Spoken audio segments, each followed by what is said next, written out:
What's up mga gamers? Nagbabalik na naman tayo dito sa Minecraft video. At nagbabalik na naman po tayo dito sa Priestcraft Season 2. And ito po ay Episode 4. At ngayon may panibago na naman tayong i-build.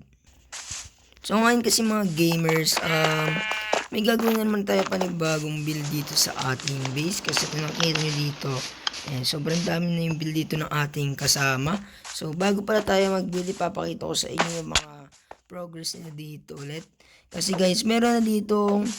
So ayun guys, naging 3 na pala yung mga permit namin dito. At dito, meron na ditong bamboo shop, si Dimwell. 1 diamonds and equivalent to 3 stacks. So ayun, nandito yung mga stacks na wala. Ayan. Ay, naubos. Nasaan na yun? Ayan, dito na pala sa gitna. So, ayan yung mga bamboo stacks niya.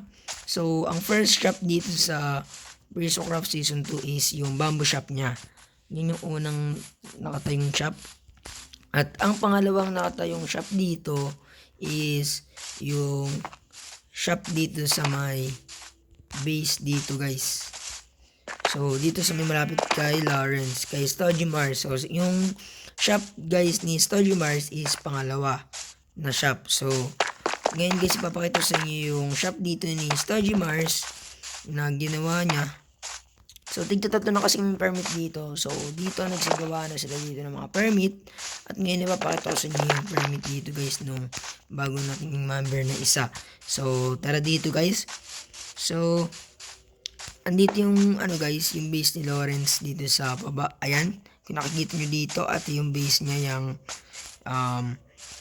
underground base. Tapos dito guys, dito yung base ng Stodgy Mars, kung naalala nyo, dito yon.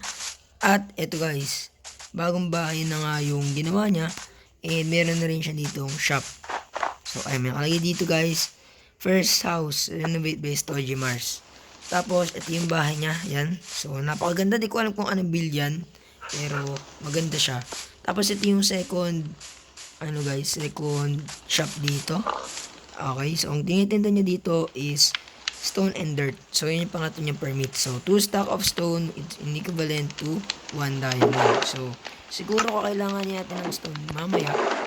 Kaso wala tayong dala ngayong wala tayong dalang diamonds. Dito may dirt siya dito. So ayan yung mga dito guys. So ayan yung pangalawang shop dito. Stone 1 diamond. So siguro bibili tayo dito ng cobblestone. Siguro mga magkano daw? 2 stacks, 1 diamond. So, bayan tayo dito ng isa. Tapos, wait, 2 stacks of stone, 1 diamond. So, siguro, 2 diamonds na natin. Kasi, 2 diamonds na natin yan. Kasi, pa tayo dito ng dalawa. So, siguro 4 na yung bilhin natin. Tapos, 3 stacks of dirt, kada 1 diamond. So, 3 stacks. So, siguro, isang stacks na natin yan. So, goods na. So, yan. 1 diamond. Siguro, ilang kaya dirt. So, siguro, okay na to guys. So, ito lang yung binili natin dito. So, ang binili natin dito sa shop ni, ang binili natin dito sa stone and dirt shop ni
po mga gamers. So, kitang-kita nyo dito is natapos na natin dito yung parang room na tatayuan natin ng ating smelter. So, parang ito yung magiging smelter room natin.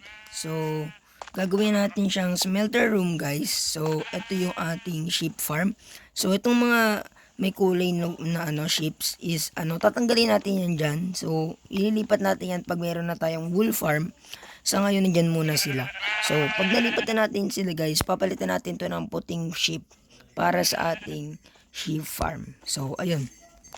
And pagkatapos nun guys, dito naman tayo sa smelter natin. So, ang gagawin na natin tong smelter natin. So, balikin ko na lang kayo guys pagtapos na tong ating smelter.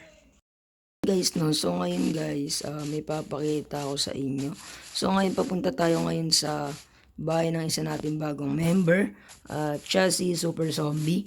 So ngayon guys, sabi niya dito daw papunta yung bahay niya. So ito yung bahay ni Lawrence, and dito gagawa pa tayo ng isa pang pathway papunta dito sa kabilang base ng ating bagong member. So papunta siya dito sa negative, dito yung bahay niya. So, dito natin sila pinatayo kasi marami na nga tayo sa positive area. So, sa mga taga negative area, ang alam ko ng bahay ay si John Wave at saka pati po si Super Zombie. So, dalawa lang silang alam ko yung base. Si Aiden tsaka si Ant, hindi ko pa alam kung ano yung lugar ng base nila, anong coordinate. Pero ito na yung base ni Super Zombie guys. Ayan. So, gagawa daw siya dito ng bridge para magdaanan siya dito papunta sa amin. Tapos, ito yung kanyang base. So, hindi pa tapos yung kanyang base, and ito yung kanyang base. Guys, papakita ko sa inyo yung kanyang base. At nahulog pa nga tayo dito. So, akit tayo dito. At dito guys, ito ang kanyang base. So, ito yung kanyang base. Guys, di ko alam kung anong klaseng build tong gawa niya na to. Pero abangan natin to kung gaano siya kaganda. And ito yung tsura niya. Ayan. So, dito meron ditong stairs na yung second floor. So, tapos dito guys, may mga spruce woods na rin siya dito. May mga chest na siya dito guys. And meron siyang diamond. So, di natin pwedeng kunin kasi bawal dito magnakaw syempre. Tayo yung leader dito sa Prisocraft. Syempre, bawal tayo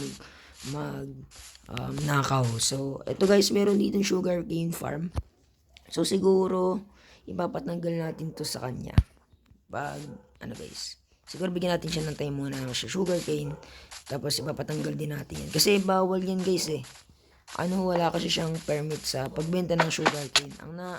Akin kasi yung, guys, nasa akin kasi yung sugar cane permit is, may pag-trade si Jamiro, diba?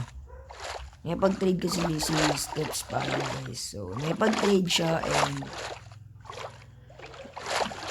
inoferan niya yung sugarcane ko ng foods permit. And yun, tinanggap ko na guys kasi mas maganda yung foods permit sa sugarcane. So, ayun guys, balik na tayo sa ating base po mga gamers. So, eto na nga po, natapos na natin yung ating smelter. So, ngayon papakita sa inyo paano ito nagana.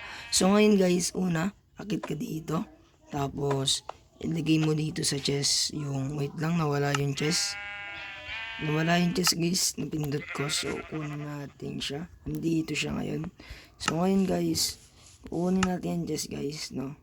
I mean yung, Minecraft with chest. Yan. So, ilagay natin siya dito. Yan. So, ganyan siya gumagana. So, bago natin siya paganahin guys, lagay natin syempre yung ating lulutuin. Wait lang. So, ilalagay natin muna yung ating lulutuin. Okay. So, ito yung lulutuin natin. Raw beef. So, pagka nilagay ko yan dyan, tapos umiikot siya. Yan, umiikot na. So, kung saan yan guys, may maluluto dito. So, ayun guys, may naluto na dito. So, andito na yung beef. Ayan. So, kitang-kita nyo guys, sobrang bilis ng pangyayari. So, ganun lang ka-basic tong ating ginawang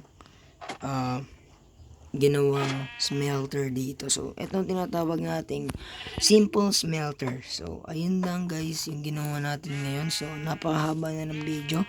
So, siguro guys, dito na nagtatapos yung ating video. So, siguro po mga gamers, dito na po nagtatapos ang ating video. So, please like, share, and comment, and subscribe. And pakiclick na rin po ng notification bell para lagi kayong updated sa aming mga videos. At sana masubaybayan nyo po ang Prisocraft Season 2. So, ayun lang mga gamers, paalam!